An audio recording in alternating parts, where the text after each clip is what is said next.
Life-changing quotes of Dale Carnegie if you follow them truly. If you want to gather honey, don't kick the beehive.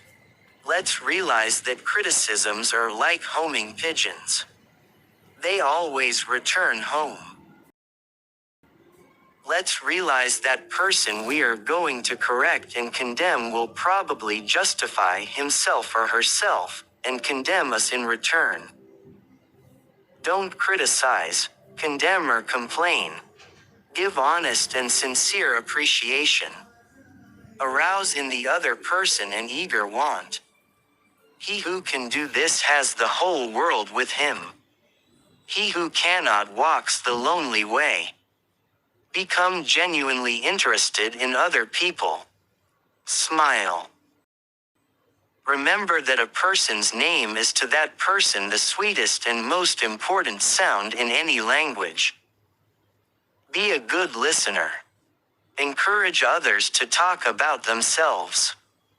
Talk in terms of other person's interests. Make the other person feel important and do it sincerely. You can't win an argument. You can't, because if you lose it, you lose it. And if you win it, you lose it. Why? Well, suppose you triumph over the other man and shoot his argument full of holes and prove that he is non compos mentis, then why? You will feel fine. But what about him? You have made him feel inferior. You have hurt his pride.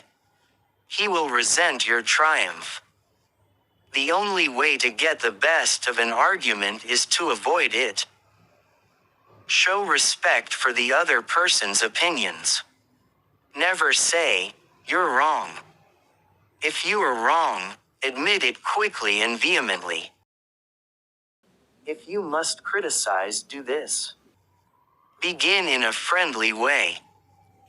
Remember what Lincoln said, "A drop of honey catches more flies than a gallon of gall." Get the other person saying, "Yes, yes," at the outset. Keep your opponent, if possible, from saying, "No." The Chinese have proverb pregnant with age-old wisdom of the Orient, "He who treads softly goes far." Even our friends would rather talk to us about their achievements than listen to us boast about ours.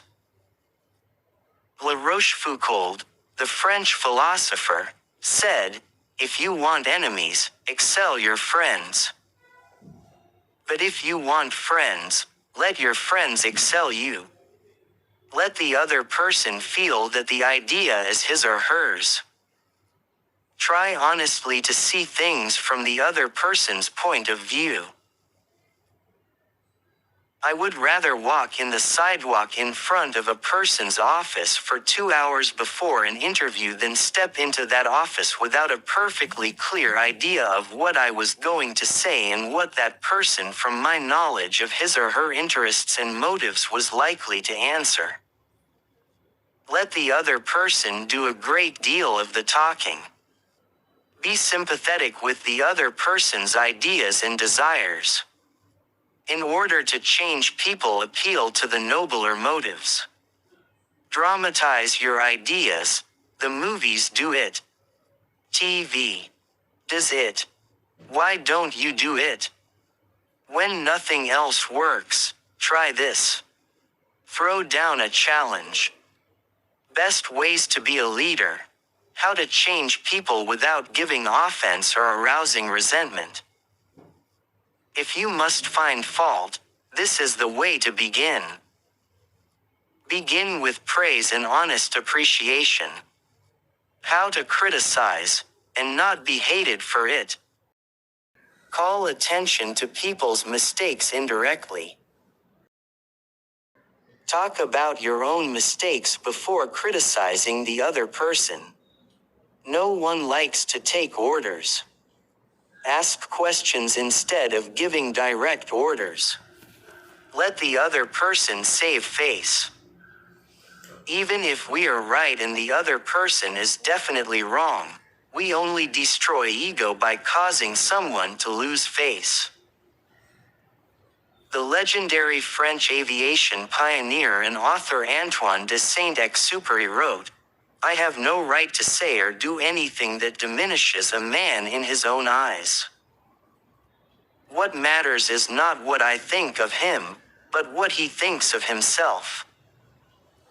Hurting a man in his dignity is a crime a real leader will always follow. On how to spur people on to success, praise the slightest improvement and praise every improvement. Be hearty in your approbation and lavish in your praise. Give a dog a good name. Give the other person a fine reputation to live up to. Use encouragement. Make faults seem easy to correct. Make the other person happy about doing the thing you suggest. Thanks for watching. If you like this video, please subscribe, like and share it.